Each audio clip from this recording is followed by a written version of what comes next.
So we have arrived at the conclusion of the second season of House of the Dragon. It's been a very, very interesting season. And of course, this finale has been heavily anticipated. And a lot of people have certainly chimed in with their thoughts and opinions already about the season finale. And we also got some news earlier today that pretty much confirmed that House of the Dragon will indeed be 4 seasons.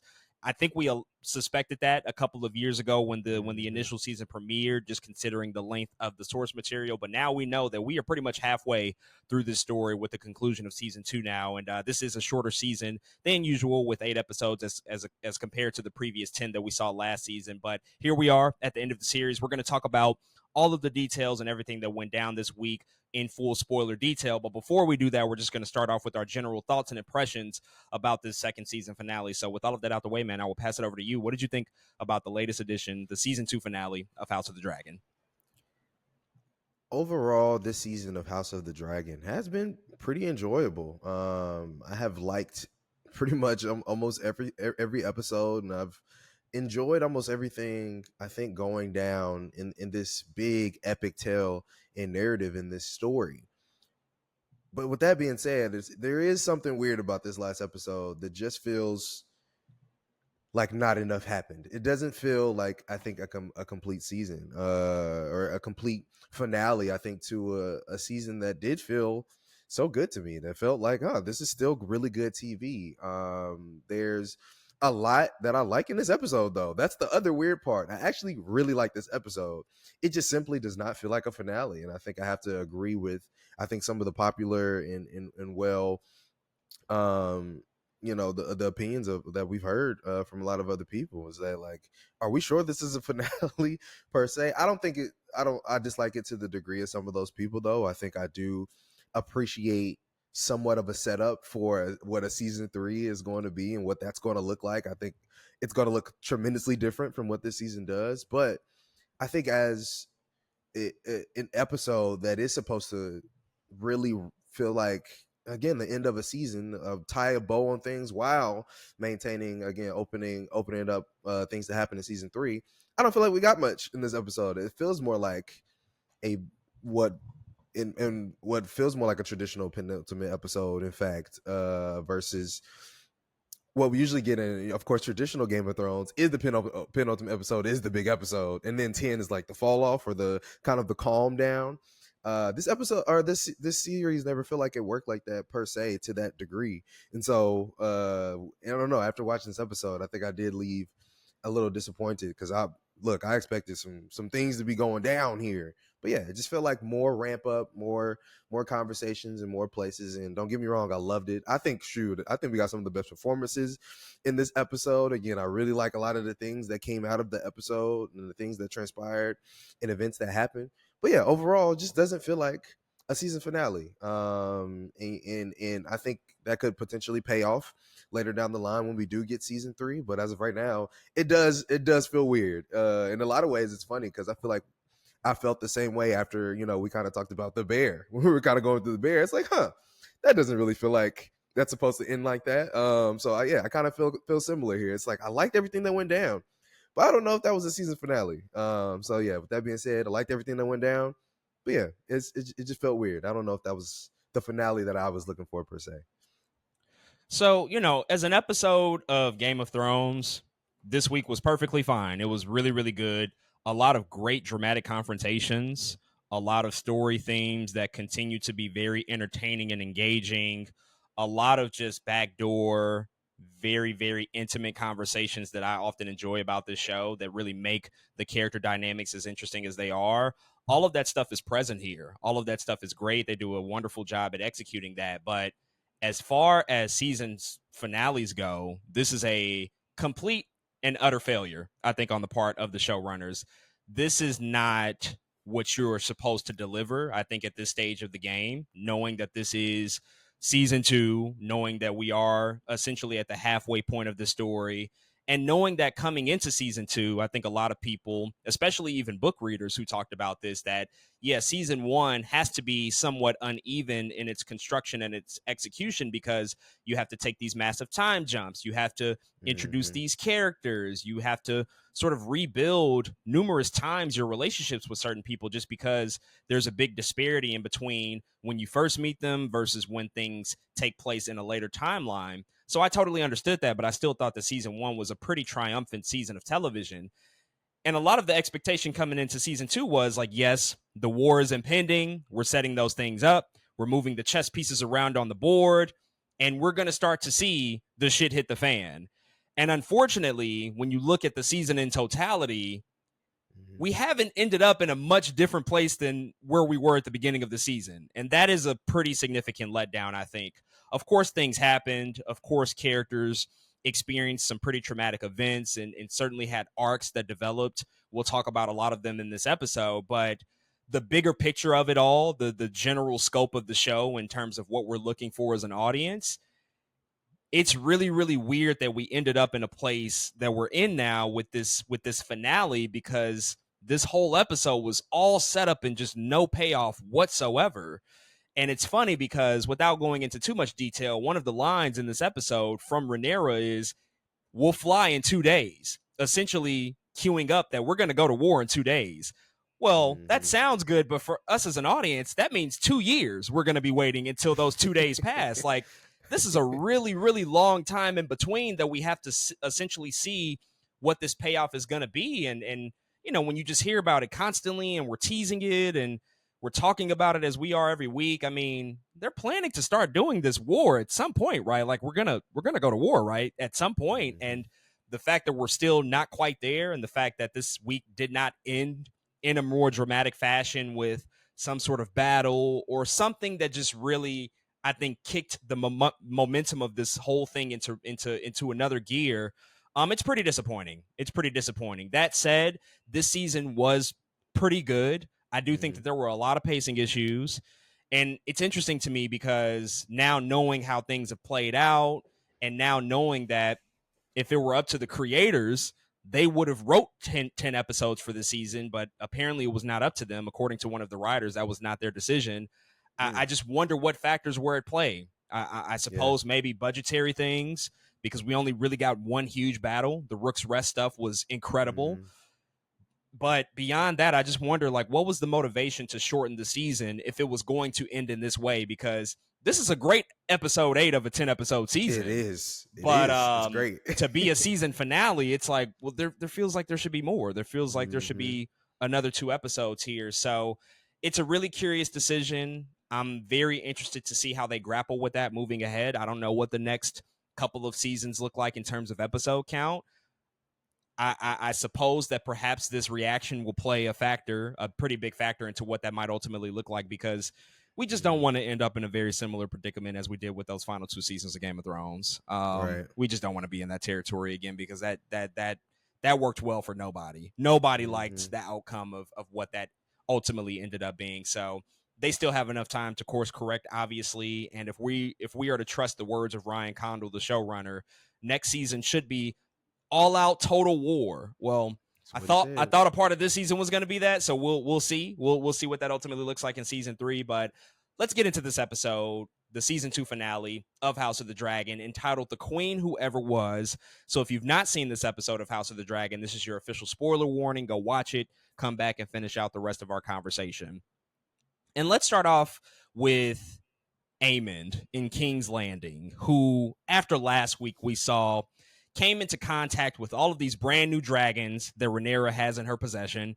She's geared up. She's ready to go. She's like, yep, it's time for war, and I got my army. And obviously, he backed down when he was about to confront her at Dragonstone after learning about these new dragons, ultimately seeing that he was outmatched. Well, in a fit of rage and fury, he decides to go to Sharp Point and completely burn down the town and just murder probably what amounts to thousands of innocent people. So just out of a fit of rage and out of, I think, a desire to want to just feel good in this particular moment and to feel powerful, he basically does something that's really, really atrocious. But it doesn't stop there, because we also see later on, a little bit later on in the episode, him confronting Helena and Allison. Helena and Allison are also sort of reeling from everything that's occurred. We know that Allison sort of went away for a bit in the previous Mm-hmm. episode to just sort of self-reflect. Now she's back in King's Landing, and her and Allison are having a really intimate talk with each other, and Helena's expressing that she was obviously much happier before all of this shit started to go down. But then Aemon walks in and he basically demands Helena, like, yeah, it's time for you to get on the back of a dragon. We need all of our forces. We need everybody ready to go. He tells her, you need to mount Dreamfire and go to battle. And she's like, absolutely not. Like, we're not doing that. And of course, Allison intervenes. She gets in between them. She's really furious at him. Obviously, he's acting crazy towards Helena, who's still dealing with a lot of tragedy because of Aegon and because of their Mm-hmm. children. But then also she's like, what you just did at Sharp's point was terrible. That was a boneheaded decision. Like, why would you do that? So we're seeing a lot go down between this family, this inner turmoil, this battle. But ultimately, it all comes back to Aemond, who is Mm-hmm. starting, I think, to feel some of the power loosen from his grasp. He's starting to feel the pressure of what it means to go to war, essentially. So, what were your thoughts on just seeing him go through these different stages and, of course, these different interactions with people like Allison and Helena throughout this episode? Yeah, that scary, I think, side, unrelenting side of Eamon that we've been seeing since season one, I think it's finally here. It's finally coming into full fruition, man. This dude has been bullied so much. He also did come across the biggest dragon out here in Vagar, and now he has ascended to a place where we can, I think, see his madness full fledged. And they do make even a point, I think, in the episode to say, like, anytime Eamon feels either threatened or he's being bullied or he feels like he's being put in a place of weakness, it puts him in places to lash out. And that's what exactly this is. He now is the current quote unquote interim king going into madness. And it's so interesting to watch him do this, I think, because when we come into Game of Thrones, we know Targaryens to be like these crazy people, right? But what's so interesting about House of the Dragon is we see people that are Targaryens that are kind of regional or reasonable, Viserys and Rhaenyra and some of these other people. And now it's like, oh no, this dude Aemon is off the hinges. Like, this is one of our like earliest depictions of like what a mad Targaryen can look like, and that's what Aemon is doing, man. He's completely off the hinges, and we don't know where he's going to go. I really like that. That Helena is not scared of this dude. That's like one of my favorite things about Helena is like she's like, I mean, you can do what you want. It's not gonna change anything. Like, I just really like her attitude towards Aemon, because I think a lot of people wouldn't act like that towards Aemon because they know the things that Aemon can do to them. But I love because Helena knows fate. She has seen futures. She knows things. She's like, I'm not afraid of any of this. I'm just gonna tell you the truth and let it be that. But yeah, man, Aemon, he's blinded by anger. He's blinded by, I think, being put in a position of weakness right now. We know he's not winning anymore after seeing Rhaenyra and the Dragon Rider. So this is him lashing out, and it's really interesting to see.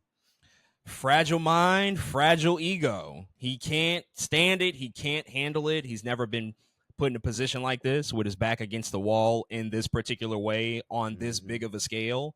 He's obviously dealt with the mistreatment, the bullying, being made fun of, but this is a whole different thing. Now we're talking about an entire civilization is essentially at stake. The future of this Yep. world is at stake, and that's an Mm-hmm. incredible amount of pressure that I don't think he quite understood what he bargained for when he sought the throne, when he sought this responsibility.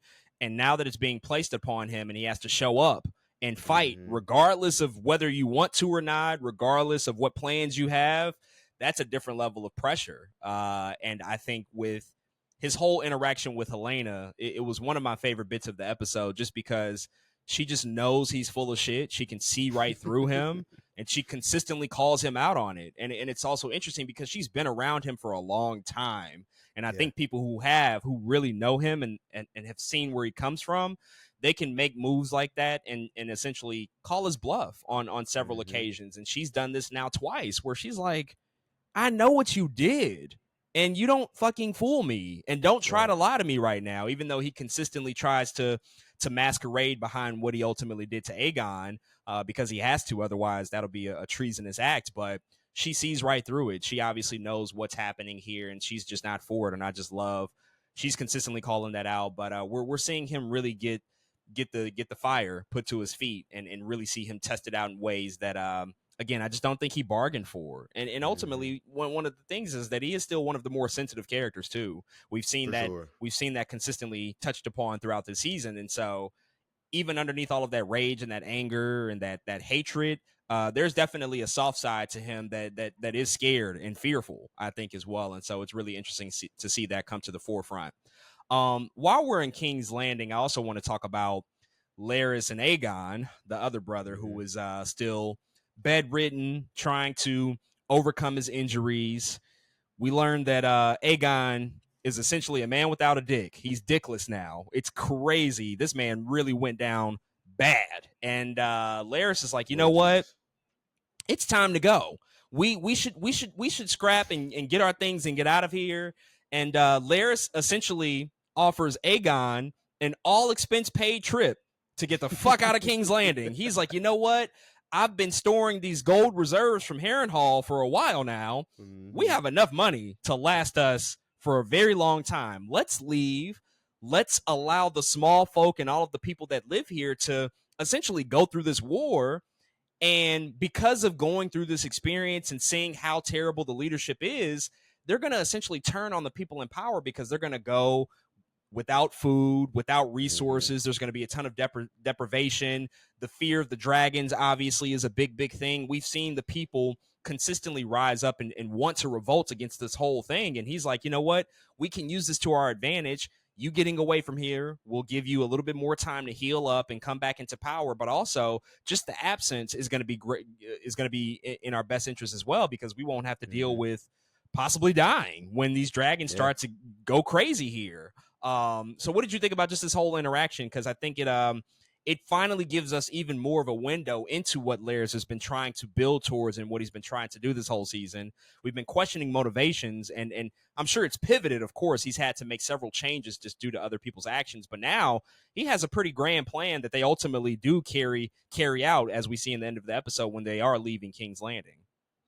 I mean, when shit hit the fan, are you still a fan? Like this dude, Laris, is trying to get out of there. I mean, it's very, I think it's very simple. He sees shit imploding and he does not want to be part of any of that because what good is living if you see everything going towards doom, it's better to live to fight tomorrow than to die today. And I think Laris is like, we need to live to fight tomorrow, dog. Like, I'm sorry. I understand we are in the shit right now. And that's I think an interesting theme kind of about the episode because Allison is trying to do the same thing for Helena too. She's like, we gotta go. And it's such an interesting world, I think, to be a part of, where I think a lot of people feel trapped, but imagine having the luxury to be, I think, part of something like this and able to get out of it. You know what I mean? A lot of people don't have the luxury to say, let's just uproot our lives and get out of here. But it is people like Larry, it's people like Allison who are part of the royal court who's like,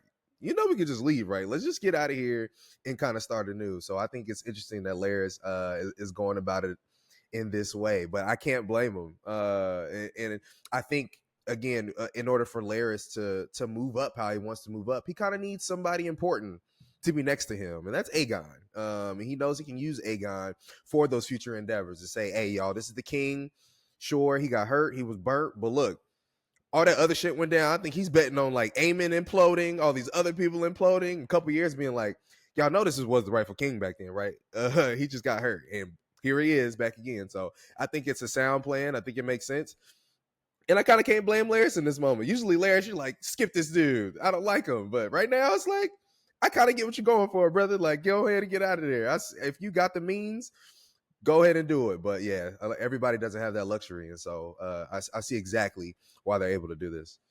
Self-preservation, top and at the forefront of their minds, and very key. And ultimately, Laris doesn't really have a function or a purpose anymore. Mm-hmm.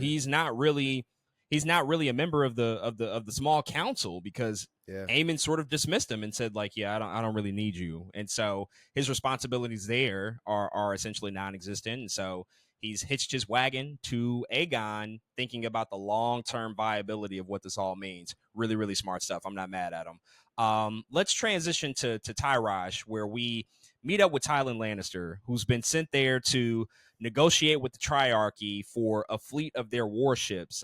He essentially wants to help break the Valyrian blockade that exists around King's Landing, but it's not going to be easy. It's gonna require some additional effort from him. And this is actually where the episode starts off. It starts off in a bit of an unconventional way, following Tywin Lannister, who has been certainly present and a supporting character, but we've never spent necessarily this amount of time with him. And ultimately, they make several points of negotiation. He reluctantly agrees, but we meet a new character, Shirako Lohar, who is like, not so fast, buddy. You got to do a couple of more things before we agree to any of this shit, before you get a fleet. First and foremost, she's like, we're going to have a mud wrestling match. You have to physically prove yourself to me in a weird, eccentric mud wrestling match to just show like you're worthy of having this fleet of warships. And he's humiliated by it. Obviously, this is something that he feels like is beneath him, but he ultimately overcomes that challenge, but still not satisfied. Lohar essentially asks him to, yeah, you need to go ahead and shag with all of these wives and make some new children. Go ahead and throw it out there. Go ahead and sit down with these women and create some new children with all of these wives that I have in my possession. And this is obviously just another level of committing to something to get this warship, this fleet of warships, I should say, for this battle. But he obviously is in a place of need. King's Landing is in a place of need. Everybody is kind of doing things uncharacteristic of them. But what did you think about this whole interaction and the introduction of Lohar as a character? Because it definitely sets up a possible brand new dynamic for this series that we'll get to follow for the next couple of seasons. So first of all, Lohar is hilarious. What a great character. I just returned to Assassin's Creed Valhalla, and the main character is you can choose between a man or a woman, and Eivor is who I chose, or the female version of Eivor. She looks just like her to me. Oh my gosh, she looks just like her. She also looks like the main character of Horizon Zero Dawn, Aloy, to that point. But they're both redheaded Viking women. It looks just like her. But Lohar is so entertaining because you never know what Lohar wants or what Lohar is serious about. Like, I think Lohar's sarcasm and like the way Lohar operates, it's just so interesting. It's interesting breath of fresh air in the show because it's just interesting to have that sense of humor around. I think this was the part of the episode where I was like, okay, are we sure this is the season finale? Because we ain't seen these characters the whole time. They ain't been talking the whole time. And all of a sudden, we get a big chunk of the episode about Lohar and Thailand. I was like, what is going on here? Like, what is happening? Again, it would have made sense if it was in episode 6, episode 7. But it's like, whoa, we're just now bringing this up. So interesting. Again, that's that 2 more episodes would have been beneficial type thing right there. But this interaction was fun. I like how Lohar kept calling them the wrong name. It was Thailand and Tianir and Tywin. I thought that was great. The mud wrestling was crazy. But I like the interactions between them. I think it was an interesting power dynamic to see, I think, how Lohar's people operate and what Lohar really wants and what they're looking for in this kind of partnership. And I think it was interesting knowing that, like, if this thing works, they're going to be going up against Corlys and everybody else. You know what I mean? I was like, man, if this thing works out, this is going to be kind of crazy. Like, I kind of want to see what goes down. But yeah, I think Lohar is a really cool character. But making this dude have babies with all your wives is insane. That's an interesting thing to put on the table. I really like the connotation before that, where it's like you kind of think Lohar's gonna say have sex with me, and then she's like, all of my wives. He's like, how many wives do you have? And the question is never answered. Like, we don't know how many wives Lohar has. But yeah, I thought it was really fun. Again, just unfitting for a finale. I think like why is this in here? But other than that, I had a good time with this part of the episode. It brought some well needed levity, I think, to everything that was going on around it. I mean, how degrading. Set your schlong out for this fleet of warships. That's the only way you're getting it. But Hey, look, that's what needs them to happen. Lannisters, You got to do what you got to do. Goddamn it! You better them start making some Lannisters, babies to man. get this fleet of warships because the battle at sea is going to be pretty epic. And those motherfuckers in Driftmark and Corliss's army, they are not to be trifled with. So you better get to work, Tylen. Just start popping them out. And, apparently he does so because we do see at the end of Mm-hmm. this that the fleet of warships is preparing to enter into the battle. But I thought that it was funny and entertaining. And it almost reminds me sort of the dynamic between Brienne and Jaime Lannister from Game of Thrones. Mm-hmm. This kind of feels like an appropriate substitute to get somebody who is supposed to be really esteemed and a part of this prestigious Lannister family being knocked down a few rungs and being sort of taught some humility and taught that like, yeah, you actually don't have all the power, you don't have all the control, I'm actually the one in charge. And it's this really intimidating and imposing woman who physically is a threat, can match him in pretty much every way. And I think it's going to create for a really interesting dynamic, down the road in the future. But speaking of Driftmark, let's quickly talk about, one of the big things that happened there. We do get a brief conversation between Alan and his father, Corlys. And, one of the things this season obviously has been Corlys's bastard children. And we know that Adam has become one of the Dragon Riders. But Alan essentially sort of confronts his father. First and foremost, they reveal that the ship has been renamed to the Queen Who Never Was, Mm-hmm. which is sort of a play on the title of this week's episode and the fact that it's ready to set sail.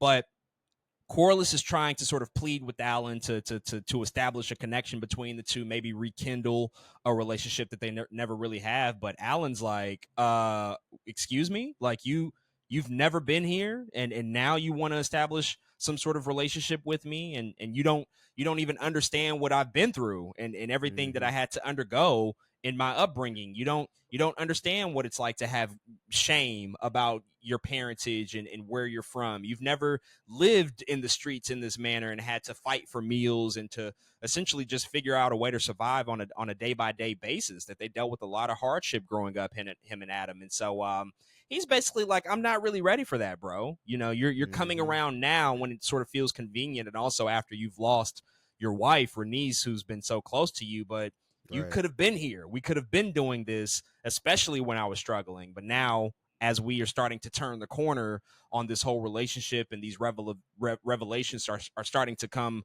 to pass for a lot of people, now Corliss is kind of looking for a way to build this connection with Alan, but he's just not here for it. What were your thoughts on just seeing that whole thing go down, and seeing sort of Alan's snapback towards Corliss's desire and his advances to want to establish this relationship?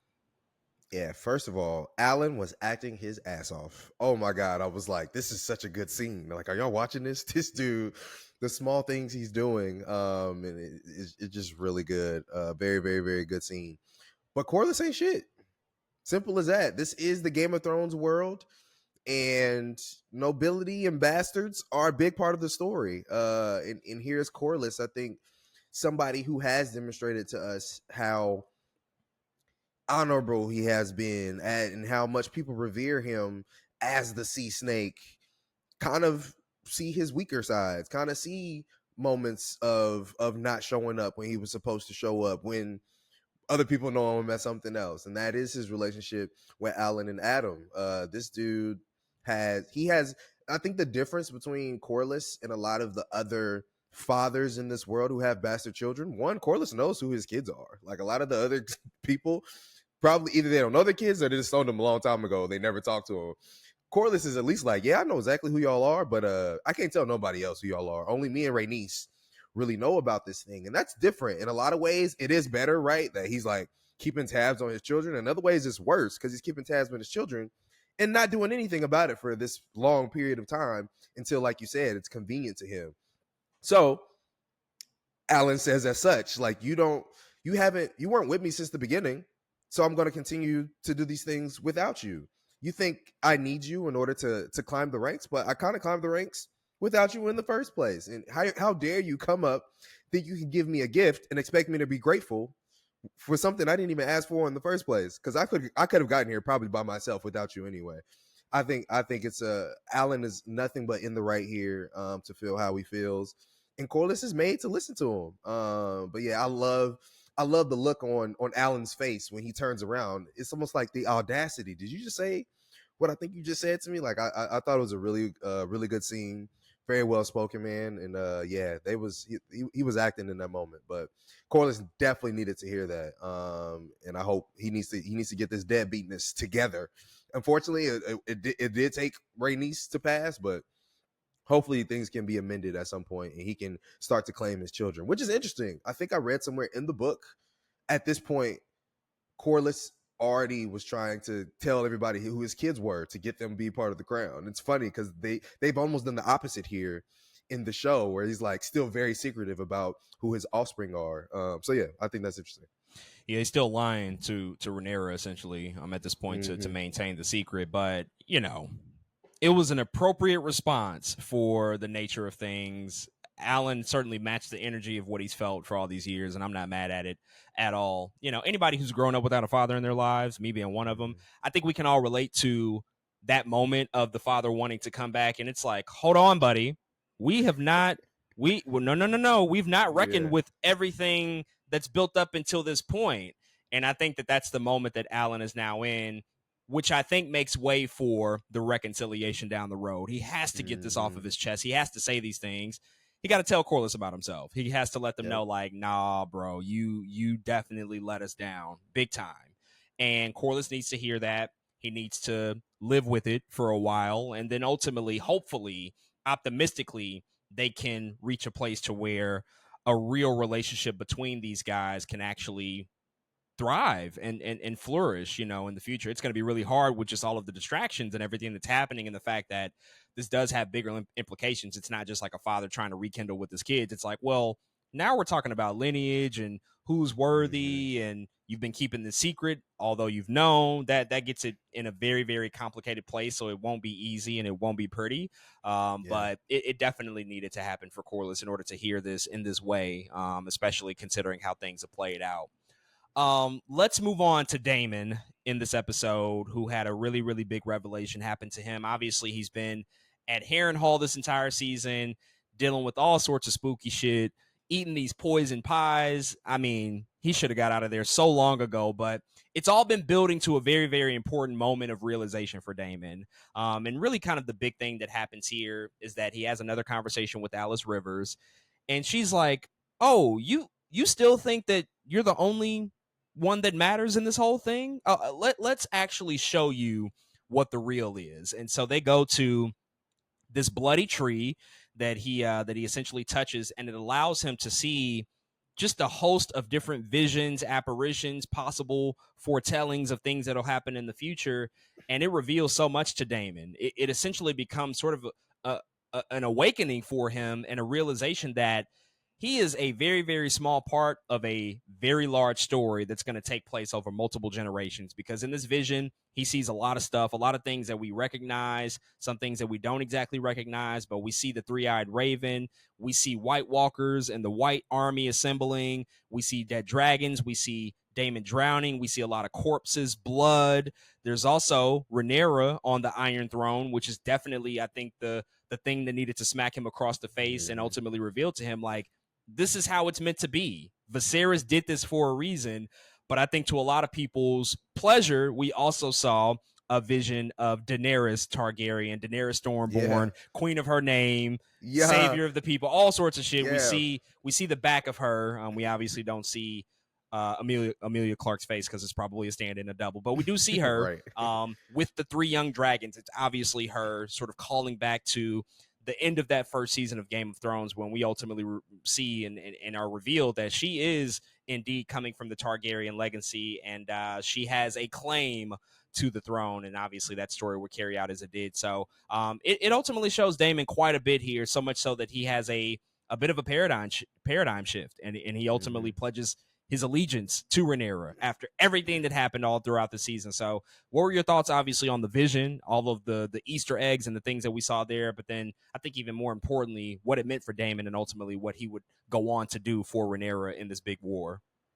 Yeah, it's almost like, maybe they said this somewhere, but it's almost like Alice was training this dude the whole time to like maybe see a vision of this magnitude, like everything, all of the Harrenhal visions that Damon had up until this point, where first you got to deal with yourself. Like first you got to figure out yourself and what you got going on and your ambitions before I can show you what this tree got going on over here. And I think finally Alice recognizes that Damon has come to a point, just a state of being ready to see what the future holds. And of course, after he touches that tree and has this big vision, he sees, like you said, all of these things that we see in Game of Thrones, and it's like click. And I think even more importantly is Helena at the end of the vision, like you know what you need to do, and it's like, dang, I think you're right. I think I do know what I need to do because I have now been through all these other visions and all these other trials and tribulations that now I can say this thing is bigger than myself. I have to do this thing that is going to, I may not get what I want, but it's not about me anymore. I now see what the future holds. I now see what Viserys, like you said, was talking about. And it's time for me to move on to that. Shoot, to put it quite frankly, Daenerys Stormborn is a descendant of Rhaenyra and Daemon. You don't get her without them. You know what I'm saying? And I think after seeing that vision, he's like, well, shit, we can't save the world if I'm the king. You know what I mean? Like, that's not going to work out because then we're going to have a falling out and all this is going to be all bad. And so I think he's able to put his pride aside in that moment. He wants to be connected to Rhaenyra again in that moment.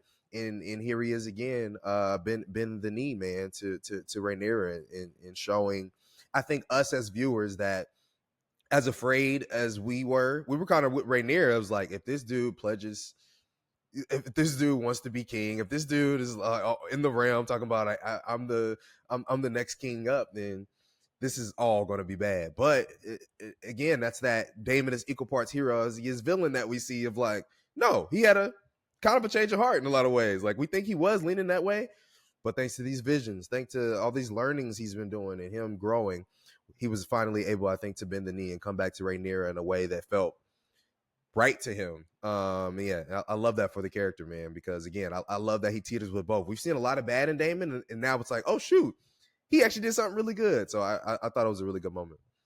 What a shitty man. It took all of this. It took all of that. 8 episodes of him being in a haunted house, seeing weird visions of people from his past, starving, sleep deprived, getting checked by a little boy, eating poisonous pies. It took all of this for him to respect a woman and to accept the fact that you are not going to be the king.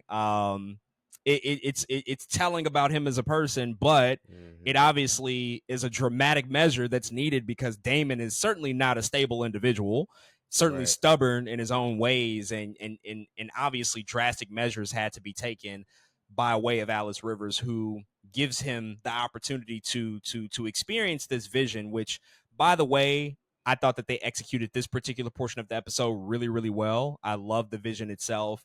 I thought that it was really cool to see all of these callbacks and things that we're aware of and that we know if you've watched Game of Thrones.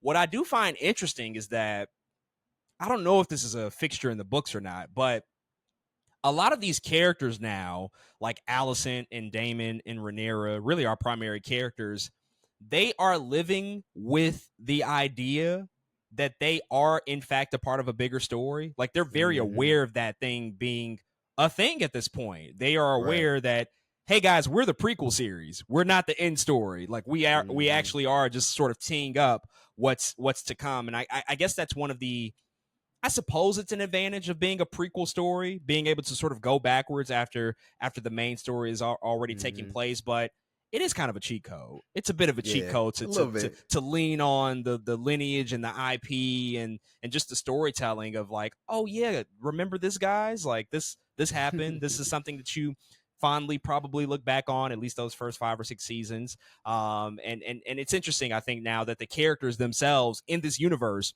are very aware of this multi-generational tapestry that exists. Mm-hmm. Like, forget the beginning or in credits where we're seeing it all take shape. Like, the characters themselves are very, very aware of this imagery. I do want to ask though, that vision of the White Walkers and the Whites, was that the Night King? Because he looked a lot different. I mean, his hair was laid and pressed. Night King didn't have no hair like that. He looked a lot different. I mean, he was leading the army. He was at the forefront, Man. but I'm like, you look a little different, my guy. I don't remember you looking that way in season 7 and 8 of Game of Thrones. Yeah, I thought he looked a little different too. I didn't know what was going on. I was like, maybe because it was a vision. You know, you have a dream and everything's not accurate and everything's kind of weird. I was like, maybe that's that. Like maybe he's not seeing it, because even if you think about the vision of Daenerys and the birth of the dragon, she's not like looking over the ocean. You know what I'm saying? Like she's just kind of, yeah, just doesn't happen like that. So I was like, maybe that's it. Maybe the vision just isn't as clear as it's going to be. Maybe that's it. That's the blurriness of dreams. Somebody put a side by side picture of these two together, the Night King from Game of Thrones and whoever was in this vision, and they just said lip injection, rhinoplasty, hair transplant, Botox, jaw reduction, on and on and on. And I'm like, yep. Looks like he definitely has some work done over the years. I don't know what he underdid himself or what he did to himself, but yeah, it looked a lot different. I was just like, doesn't look like my Night King, but I'll go with it for now. But then ultimately, again, he pledges his allegiance and his fealty to Rhaenyra, and she's like, yeah, you better, bitch, don't ever step outside of your lane again, or it's gonna be your ass. Mm-hmm. She lets him know what it is, and so that leads us really to kind of the final big moment of the episode, and that's between Alicent and Rhaenyra, who meet once again. We've seen them meet a couple of times in this season. Most recently, they were at the Sept in King's Landing and had one of the more important and one of the more well done conversations, I think, throughout this entire season. You know, one last plea from Rhaenyra to say, like, we can try to stop this. And Alicent ultimately rejects that idea and that notion, which really leads Rhaenyra on the second half of the season, the path that she goes down to do these really dramatic measures and to find these dragon riders. But ultimately, Alicent comes and sneaks her way into Dragonstone. She admits her faults, her wrongdoings, her shortcomings. And she's like, yeah, you know what? Aemon's about to leave. Aegon is still obviously wounding or mending to his wounds. And, ultimately, I will create a situation for you that will allow you to enter into King's Landing essentially unopposed. And that will allow you to take over the throne and to claim what is rightfully yours. And in order to basically get her to commit to this idea and to follow through with this plan, Rhaenyra was like, well, okay, but you do realize I lost a son, though. This still means a son for a son. And she calls back to the title of the season premiere from this particular season. And Alicent agrees. And the son that she's essentially talking about is Aegon, because Aegon is already, he's on his last leg at this point anyway. And so she's like, okay, she doesn't even speak it. She just nods in approval because she can't even fathom herself willingly giving up her son in order to try to end this war entirely. It's almost an unbelievable transaction between the two. And it's very emotional. You see, obviously, Rhaenyra is overcome with emotion and tears. Alicent the same way. But although there's conflict that exists between both of them, specifically Alicent, they ultimately agree to carry out this plan, and it's going to happen within just a few short days. Now, we already know as an audience, or we don't quite know yet, but we see in the montage, this ain't going to work because Aegon's bounced. He's out of there. There ain't going to be no sacrifice happening on the part of him. But in the moment, this is pretty powerful. The fact that this happens and that it goes down in this way and that we see this change of heart from Alicent. So what were your thoughts on just the interaction and the conversation between these two at the end? Another tremendous scene. So beautifully acted. Oh man, I think they were killing it. Also beautifully written. There was a lot of good dialogue being said here, but even so, even better tension. I mean, the air in the room was just like, what is about to be said here? And anytime I think Rhaenyra and Alicent meet, it's like the check-in, right? Because to me, since the beginning, it's really been about them. How do Alicent and Rhaenyra fit into this world and what's going on around them? And this is this is the most heartbreaking check-in that they've had thus far, because like you said, it has come to a point of one hurt, owning up to mistakes that you've made, accountability, and now it's like, your actions have led to the death of my son. Now some of these actions might need to lead to the death of yours. And this is now what it's about. And how could we possibly come from friends who used to sit under a tree and read together and love each other to now offering up our sons to each other in a way that feels so just not right in the world? It's crazy. It's a crazy thing, I think, to have to come to terms with. And I think all of that and all of those ideas were coming to light here in this conversation. It was just so good. But yeah, the tension was high. I loved every bit of it, man. And I think it's one thing, I think, to see them, of course, just have a conversation, but when you see like hurt in both of their eyes while they're saying these things, like even Rhaenyra in some ways was being a little cold, right? By the way she was talking to Alicent, like, why are you here? What is going on? She asked her like 3 times, like, okay, but why are you here? What's going on? But even then, you can see her eyes tearing up, like, I do not want to be like this, but now this world has almost made me feel like I have to be like this. Our situation has made me feel like I have to be like this, which is interesting. But also something, we were just talking about, we said, look, Alicent and Helena, they have the ability to get out of there. Corlys and Aemond, or not Corlys, but Aemond and or Aegon and Larys, man, these Ys and all these other Larys and Aegon are able to get out of there, and Rhaenyra doesn't have that luxury, unfortunately. And she's like, Alicent, you sure you can leave. I mean, but I really don't have the luxury to do that. People are looking at me to step up, to be the queen. What I do from here on out is now I have under me the lives of thousands of people. And if I'm not here, they will die. Like, I can't be like you, Allison. I know people have cast you aside. I can't. I'm not. I'm sorry, we're not in the same predicament. And so I really love how those different, again, they started in the same place, and how those two different walks of life have just gotten them to two different places is so interesting. But yeah, I thought it was a tremendous scene. I loved it. It was pretty much the climax of the episode. There was so much in there to dissect, but I thought it was very well done across the board. Superbly well acted on the part of Olivia Cook and Emma Darcy. Just phenomenal. Just really, really phenomenal stuff. It was another highlight of this particular episode.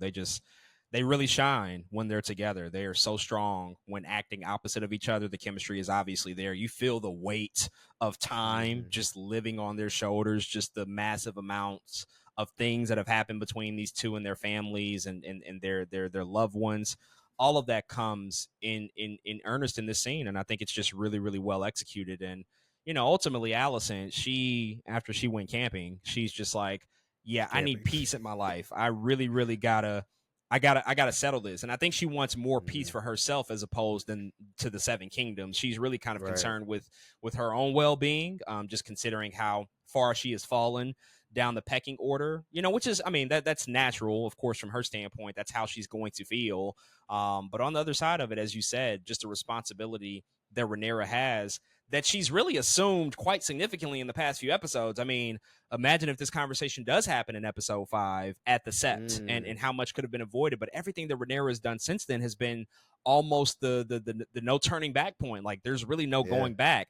I have 7 dragons now, and they all have riders. Like, this is real. Armies are on the way. People are starving. People need me to show up for them and to be the queen that they want me to be, the queen that they hoped would rule over them. And it's really tragic just knowing how much has been manipulated behind the scenes by so many other people outside of just these two, because so many things have happened that could have been avoided if other conversations were had, if they were had sooner. And obviously they have not been in control at all times. And sometimes they've had to take dramatic efforts to regain that control. But here we are. They are trying to come together to come up with a plan that is almost unthinkable.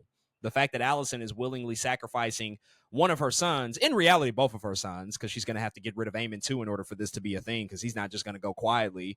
She's essentially conceding and saying, like, yeah, the deaths of my sons will ultimately be for the betterment of not only myself, but of course for the Seven Kingdoms. And that's just like a place that she would not have been at earlier this season, to willingly be at that place. So it just shows how far, and it illustrates how far she's fallen.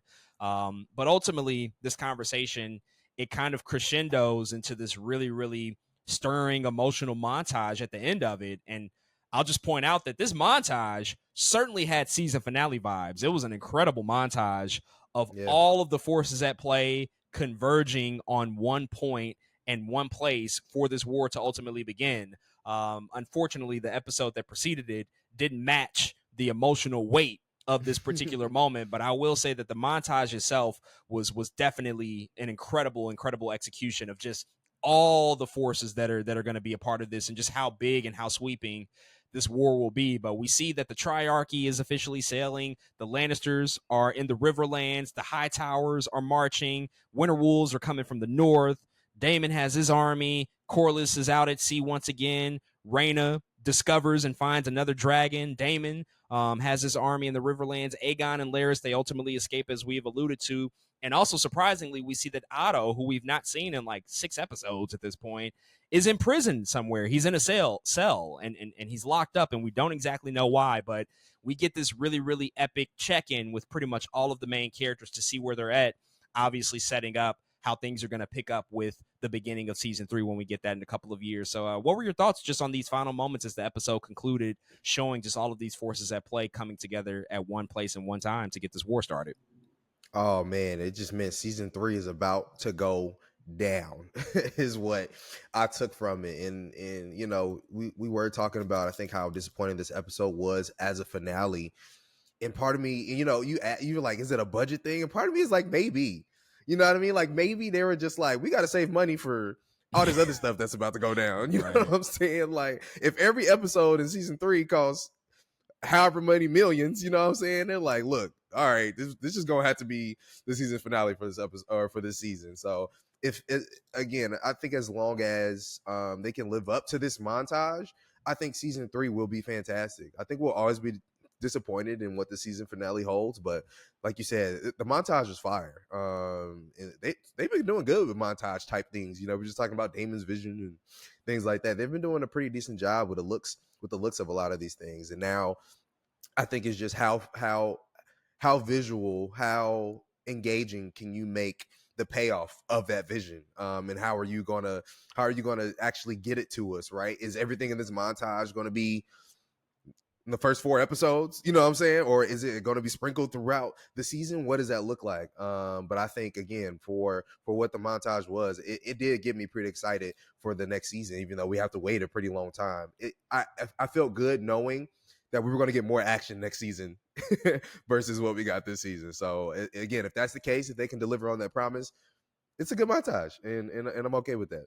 It was an incredible commercial for season 3. Great I think commercial. it's probably better than any trailer you can put together, just because it was epic. You just see everybody, and it's like, wow, we're here, but now we have to wait 2 more years until we can actually see it, which was really, really sad, because when we got to this montage, I'm like, oh my god, it's about to be a thing. It's about to go down. This is what we've been waiting on, and there you go. The credits run, and it's all over before we can really take off here. But they did a good job at just teeing up what's going to come. I just wish that we could see a little bit more of the season. But as we wrap up here, any final thoughts on season 2 of House of the Dragon as we start the countdown, I guess, at this point until we get season 3, which will likely come in 2 years. They're going to start production in early 2025. Obviously, there's a ton of visual effects and a ton of shooting that they have to do, so it'll be a while before we get it. But as we wrap up here, any final thoughts on season 2 as we head into the next season of House of the Dragon? Man, not too much. We mainly talked about everything. Again, I do think that might have been the case, that this episode had to be more writer heavy versus, again, action and more money put into the visuals of the episode, because maybe season 3 is just like that. Like maybe, and again, that's a hope.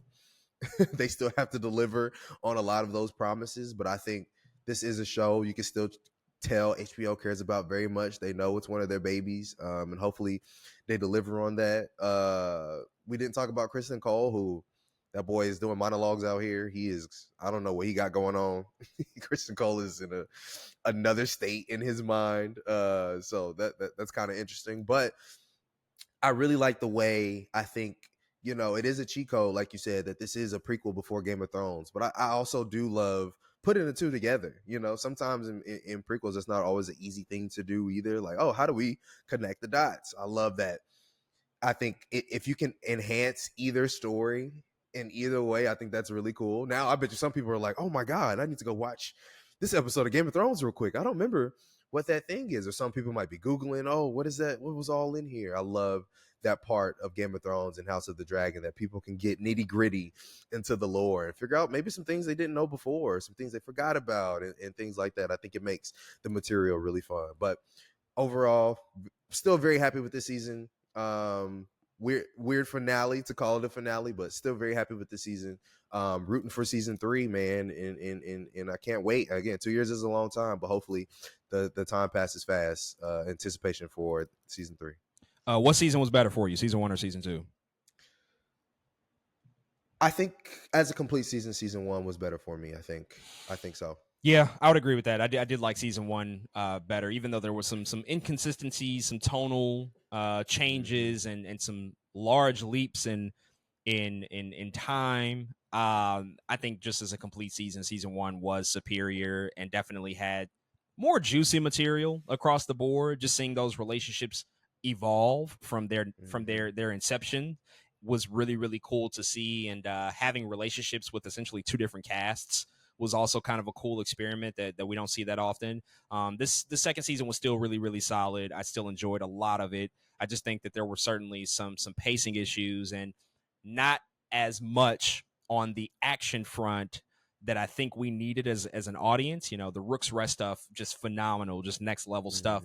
But I think we needed at least like one more. Rook's Rest, and then also the Red Sewing last week was really, really good.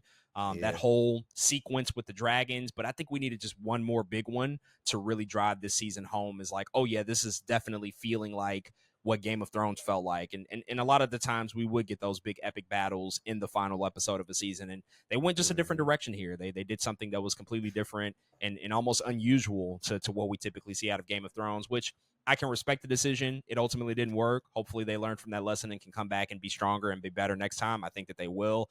But overall, really satisfying season, great performances for the most part, and obviously a story that I'm still very engaged with. So eagerly anticipating the 3rd season of House of the Dragon. But folks, those are all of our thoughts on the season 2 finale and season 2 in its entirety of the Game of Thrones prequel series, House of the Dragon. If you've checked out the latest episode, definitely hit us up and let us know what you think.